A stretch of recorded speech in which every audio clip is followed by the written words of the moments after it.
තමන්ට මිනිස්සෙක් උදව් කරලා තියෙනවා නම් කවදා හරි උදව් කරන්න. ලස්සන කතාවක් කියන්න. පොඩි ළමිනුත් ඉන්න නිසා. චූටි කොල්ලෙක් හිටියා. මේ කොල්ලා මේ බලන්න මිත්‍ර ධර්මයේ මේ කොල්ලා පොතක් පතක් හොයාගන්නේ කුලි වැඩට ගිහිල්ලා. හොයාලා මේ ගමේ අයට නම් මේවා සමහර විට සුරංගනා කතා වෙයි. නමුත් ওই කතාව මට හොඳට දැනෙන එකක්. මමත් ඉස්කෝලේ ගිහිල්ලා නිවාඩුවක් ලැබෙනකල් ඉන්නේ කුලී වැඩකට යන්න පොත් ගන්න සල්ලි හොයාගන්න. අපි එහෙම ඉගෙන ගත්තා. මට හරියට ආදරෙන් හිටපු ගුරුතුමියක් ළඟදී නැති වෙලා මට බණට ආරාධනා කළා ගෙදර අයට. මම දන්නේ නැහැ. ඒ දවස්වල මං ඉන්දියාවේ හිටියේ. මම බණට යනකොට ඒ ගෙදර පුතා මට ලියුමක් දුන්නා. මං කැමැත්තෙන්මයි මේ බණට ගියේ මගේ ගුරුවරයාට කෘතගුණ සල්කන්න. ඒ ලියුම මටත් දැන් මතක නැහැ. ඒ ලියුමේ ලියලා තියෙන්නේ මම ලියපු ලියුමක්. මං උසස් පෙළ කරද්දී මට පොත් වගේක් නැති වෙලා ගන්න සල්ලි නැතුව මම ටීචර් මුණ ගැහිච්ච වෙලාවේ ටීචර්ත් එක්ක කියලා මම ඒක මේ දවස්වලට පොත් ටිකක් තියෙනවා ගන්න බැරි වුණා ටීචර් කියලා. ටීචර්ට දැනිලා ටීචර් මට පොත් අරන් දීලා. ඊට පස්සේ මම ටීචර්ට ලියුමක් ලිව්වා. ටීචර් අරන් දෙයි කියලා නෙවෙයි මට අර හිතට හිතිච්ච නිසා මම කිව්වේ අනේ ටීචර් ගොඩාක් පිං මට දැන් මගේ හිතේ ගින්දර අඩුයි මට මේ පොත් ටික බලන්න විභාගේ පාස් කරගන්න පුළුවන් කියලා.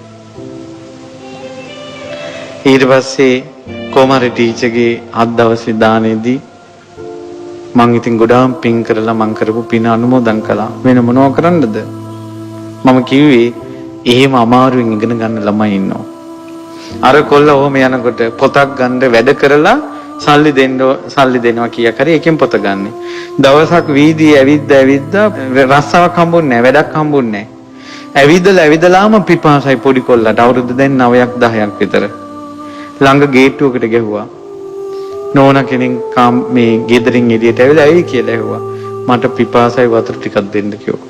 ගේට්ටුව ඇරලා එන්න පුතා ඉඳ ගන්න කියලා ගේ ඇතුළට ගිහිල්ලා කිරි වීදුරුවක් හදලා දුන්නා. මේ කොල්ල කිරි එක බිව්වා. ඇහුවා නෝනා මොනවද කරන්න තියෙන්නේ කිව්වා. අපි එහෙම ළමයිගෙන් වැඩ ගන්නෑ ඔයා දැන් යන්න කියලා කිව්වා. එච්චරයි මතක. ගොඩාක් කාලයක් ගියා. අර ගෙදර නෝනා ලෙඩ වුණා. ලෙඩ වෙලා ළඟදී හදපු ප්‍රයිවට් හොස්පිටල් එකකට අර නෝනා ඇඩ්මිට් කළා. ඊට පස්සේ ලක්ෂ ගානක බිලක් ආව. මාසයක් හිටියයි නෝනා ඔපරේෂන් කරලා බේරගන්න. බිල ගෙවන්න ගියා. ලක්ෂ ගානක. ඒතර බිල දැක්කා. දුව හිටියේ දුව ගෙවල් දොරවල් ඔක්කොම විකුණලා අම්මගේ බිල ගෙවන්න යනකොට බිල කවුද ගෙවලා? බිල කවුද ගෙවලා? බිල කිව්වා. කවුද කිව්වා? මේ ගෙව්වේ කියලා රිසිට් එක දුන්නා.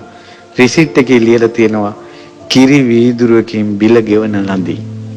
ඒ හොස්පිටල් එකේ අයිතිකාරයා අර ළමයා.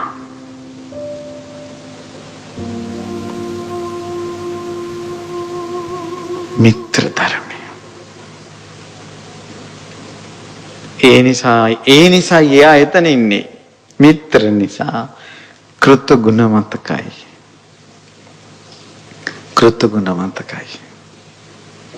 අද කාට හරි අතට සල්ලි හම්බ වෙනකොට පුංචි කාලේ බත් කවුපියෝ මතක නැහැ.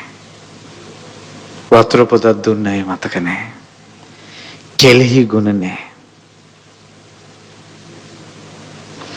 මේ සාදු කියලා සෑයක් බෝධියක් වැඳගෙන ඉන්නේ හරි පන්සලේ හාමුදුරුවෝ මේවා රැකගත්ත නිසා. මොනවාරි ප්‍රශ්නයක් වුණ ගමන් බලන්න හාමුදුරුවන්ට අත් දික් කරන හැටි මිත්‍රද්‍රෝහී. එතකොට සත්පුරුෂ ධර්මයේ තියෙනවා යම් ගෙදරකින් බත් කටක් කෑවොත් එහෙම ආයේ ගෙදරට විරුද්ධ වෙන්න එපා කියලා. සත්පුරුෂ ධර්මයේ තියෙනවා ගෙදරකින් බත් කටක් කෑවොත් ඒ ගෙදරට විරුද්ධ වෙන්න එපා කවදාවත් ජීවිතේ කියලා. ඇයි බත් කාලා ණය වෙලා.